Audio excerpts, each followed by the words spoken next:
Salam alaikum, les dates, ça va, comme je suis bien. J'espère que vous allez bien. Ravi de vous retrouver encore une fois. Avant de commencer le cours, donc je tiens à remercier mes étudiants pour vos soutiens. Vous soutien énorme. Alhamdulillah, d'abord, on espère faire. Le dernier cycle, j'espère que vous allez bien. D'Allah, afdal da'wa diakum, Inch'Allah. Donc, comme je vous ai promis, je reprends mon cours de la fiscalité. J'ai mis à votre disposition une petite introduction sur la fiscalité, quelles sont les règles qui régissent sur le domaine de la fiscalité, d'où vient la fiscalité. Donc, maintenant, on va voir les concepts de base de la fiscalité. Vous savez que c'est l'État qui régit le domaine de la fiscalité. Donc, l'État, il doit, pourquoi? Parce que l'État, il fait des dépenses. Absolument, quand on fait des dépenses, on doit avoir des ressources. Quand on parle des dépenses et des recettes, on parle du budget de l'État. Donc, les recettes de l'État, donc nous avons certaines ressources, sources naturelles qui sont phosphate, la pêche, etc. Mais ces sources ne sont pas suffisantes pour couvrir ces dépenses. C'est pour cela l'État est vers la notion donc sur les impôts. Ces impôts vont être payés vont être versés par des personnes. On va voir que ce sont des personnes physiques ou personnes morales. Ces personnes s'appellent les contribuables. Une personne, qui paye l'impôt, c'est un contribuable qui contribue. Ou un assujetti, une personne qui met l'introduction, un assujetti, la personne, qu'est-ce qu'on a dans le baril.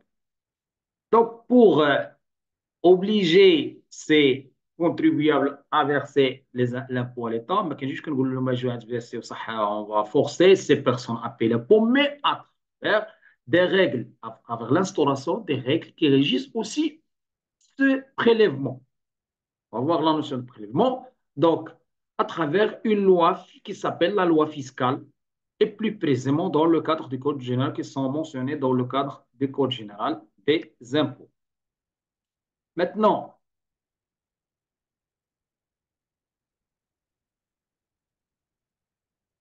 on va voir une définition de l'impôt.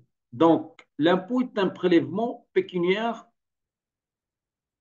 c'est un prélèvement pécuniaire, naqdi, obligatoire opéré par l'État ou par les collectivités locales à titre définitif et sans contrepartie. Vous soulignez sans contrepartie parce que je vais vous expliquer brièvement quelle est la différence entre l'impôt et la taxe et en même temps la redevance. Donc, sans contrepartie directe dans l'objectif d'assurer la couverture des dépenses publiques et de réaliser d'autres objectifs économiques et sociaux. Donc, quand on parle de l'impôt est un prélèvement pécuniaire obligatoire et sans contrepartie directe, un impôt, soit la TVA, on va voir ultérieurement, la TVA, l'IS, vous allez me réparer la route ou la société. Donc, vous payez un impôt dans l'ordre public, donc l'objectif, donc, c'est assurer la couverture des dépenses publiques. Maintenant, c'est la différence entre impôt et taxe. La taxe, non. La taxe, c'est une somme versée par un usager en contrepartie d'un service rendu et consommé par cet usager. Par exemple, quand on a la fin d'année, donc c'est un impôt, c'est une taxe directe. Pourquoi? Parce que c'est un service rendu et consommé par qui? Par nous. اللي كرامس لي بوبيل في chaque matin على حسب les régions. Donc, c'est un service rendu et payé direct. Donc, c'est un service en contrepartie. Troisièmement, la redevance. La redevance, c'est une somme versée par un usage, par le contribuable, qu'il soit consommé par lui ou non. Non, je vais vous donner l'exemple. Donc, la facture de l'eau et l'électricité, on a في كازاليدير, d'autres villes, عندهم Amondis, Redal, donc la société qui dirige l'eau et l'électricité de la ville, dans certaines régions. Donc, ملي كتصوني la facture de l'eau et l'électricité, parce que là, on a la redevance audiovisuelle, donc il y a le المجال السمعي كنسموها. Donc, هذيك la redevance, on doit les payer. يكون عندنا تلفازه ولا ما تكونش عندنا اون دو باي. كاين الناس اللي عندهم ثلاثه تلفازات في الدار، كاين الناس اللي ما عندهمش تلفازه. سوا ماشي تكون ضرب. دونك ملي كتكون عندنا ان ماغازان، ولا عندنا واحد الحانوت، ولا عندنا اون سوسيتي ميم ما تكونش عندها تلفازه، يفون دونك ليطا vous devez payer la redevance audiovisuelle. دونك هنا خصنا نخلصوها. دونك تسمى اون روديفونس. ملي تيكون عندنا لا تاكس، كتكون عندنا سون فيرسي اون كونتر بارتي ديريكت ديال هذاك ديال لوزاج ديال هذاك لو سيرفيس. دونك ملي تكون عندنا رودوفونس une partie consommée ou non, donc, par contre, l'impôt, vous le payez sans contrepartie.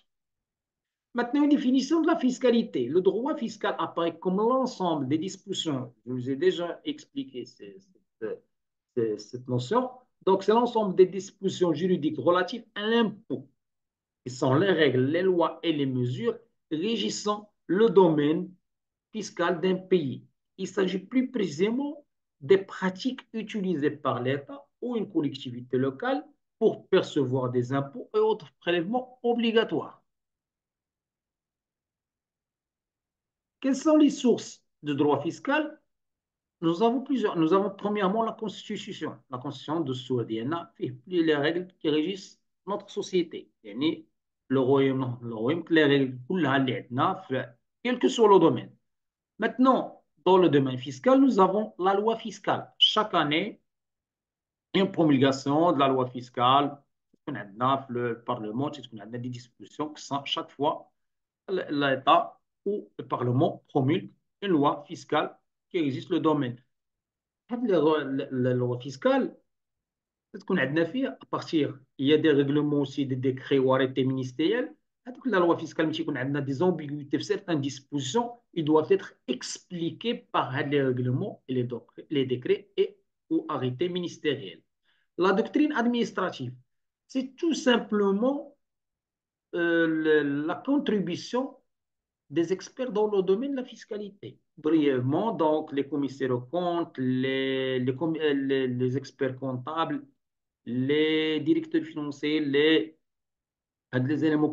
Donc, il y a des personnes aussi qui appartiennent à l'administration fiscale et qui promulguent, donc, ou qui rédigent des articles sur certains impôts. Donc, il explique aussi le domaine.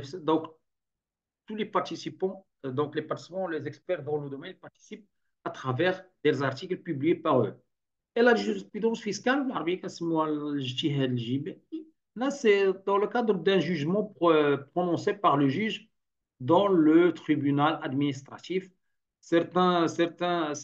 Parfois, dans le cadre, il y a une opposition, quand il y a une opposition entre une société, une personne morale et l'administration fiscale, توصل عليه كي هي البروسيدور. ملي كتوصل معاهم المحكمه، دونك ملي كنوصل عند المحكمه، دونك il y a ce qu'on appelle un jugement qui est prononcé par le juge. Avec le jugement, il devient une loi qu'on doit, ou une référence qu'on doit aussi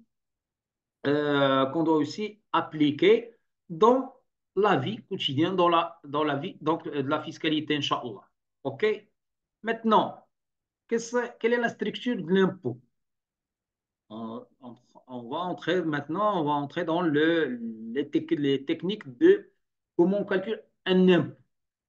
Donc, on doit maîtriser quatre éléments. Le champ d'application de l'impôt. Le champ d'application, quelles sont les personnes imposables? Quelles sont les opérations qui sont imposables? Est-ce qu'un impôt est appliqué sur une personne ou appliqué sur certaines opérations? Et quelles sont les règles de territorialité, c'est-à-dire le territoire auquel on applique la loi fiscale? Absolument, on va voir pour tous les impôts, c'est le territoire marocain. Nous avons deuxièmement l'assiette de l'impôt. C'est la base de calcul de l'impôt. Plus précisément, c'est la détermination des éléments conscients de la matière imposable. Pour calculer un impôt, on doit se baser, on doit avoir une base. Est-ce que la base, c'est le bénéfice? Est-ce que c'est un chiffre d'affaires ou un revenu? Troisième élément, c'est la liquidation de l'impôt. Donc, qu'est-ce qu'on a dit la base? On doit la pondérer sur un taux ou un barème Donc, ce taux ou ce barème, elle doit les pondérer sur la base pour faire sortir le montant exigible ou le montant payé par le contribuable. Le dernier élément, c'est le recouvrement de l'impôt. Comment nous on paye l'impôt? Mais c'est de l'impôt. La personne, le contribuable, comment il va payer? Soit par votre rôle, et même quand l'État. Alors, le rôle, c'est un papier, parce que الورقه ديال الضريبه اللي كنسميو ان رول اللي كنخلصوا حنا ديك 300 درهم في العام على قبل الامبو على حساب لا ريجيون. دونك وصلنا ديك المونطون. دونك سي ان رول هذيك لافي اللي كتوصلنا سي ان رول كنسميو ان رول. Soit par voie spontanée, par le paiement spontané. Spontané, il y a, par exemple, on va voir dans l'IS, c'est le paiement spontané. La société qui le résultat ديالها وكتحسب l'IS. Donc, l'IS, كتقول لها l'état شحال كتسالي هي كتمشي verser directement dans le cadre de la confiance entre l'administration fiscale et la société. Troisièmement, c'est la retenue à la source. La retenue à la source, par exemple, le paiement de salaire, avant que le salarié perçoit son salaire, l'État prend une partie de ce salaire, ce qu'on appelle l'impôt sur le revenu. Donc, elle dit que c'est une retenue à la source. OK? Donc, à tout les éléments là. Donc, on va voir, dernier élément, c'est la classification des impôts. Nous avons deux classifications. Nous avons une classification économique, l'impôt sur le. Donc, la classification économique, on classifie pardon, selon soit le revenu, soit la dépense, soit un impôt sur le capital. Soit qu'il y ait un impôt sur le revenu, soit un impôt sur la dépense, soit un impôt sur le capital. Soit une classification administrative. Une classification administrative, nous avons deux cas, c'est l'impôt direct ou un impôt indirect. On va voir quel est donc l'impôt direct, c'est un impôt payé directement à l'État entre le contribuable, c'est la relation directe entre l'État et le contribuable. Et deuxièmement, quand on est dans l'impôt indirect, c'est il y a un intermédiaire entre l'État et le contribuable. Avec l'intermédiaire, absolument, on va le voir dans le cadre de la TVA. La TVA, c'est un impôt indirect. Et l'IS, c'est un impôt direct. OK? Donc, nous terminons maintenant. Nous avons terminé les concepts de base. On va voir dans la vidéo suivante le champ d'application, donc la définition de la TVA et le champ d'application de la TVA, Inch'Allah.